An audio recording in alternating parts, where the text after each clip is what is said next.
রাশেদ প্রধানকে ধন্যবাদ জানাই, আজকে উপস্থিত সবাইকে ধন্যবাদ জানাই, মঞ্চে উপবিষ্ট সকল জাতীয় নেতাদের ধন্যবাদ এবং সালাম জানাই। আসসালামু আলাইকুম ওয়া রাহমাতুল্লাহি ওয়া বারাকাতুহু।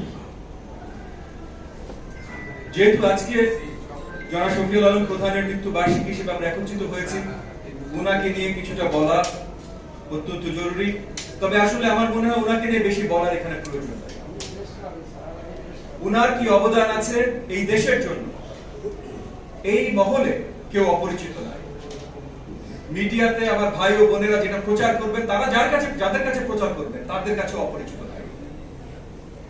বাংলাদেশে আন্দোলনের একটা বলিষ্ঠ শক্তি ছিল প্রধান সাহেব, এবং আজকে আমরা যে পার্শ্ববর্তী দেশের নিপীড়নে আছি, যাদের দালাল সরকার আজকে আমাদের দেশের উপরে রাজত্ব করছে, সরকার পরিচালনা না, রাজত্ব করছে, এদের বিরুদ্ধে তীব্র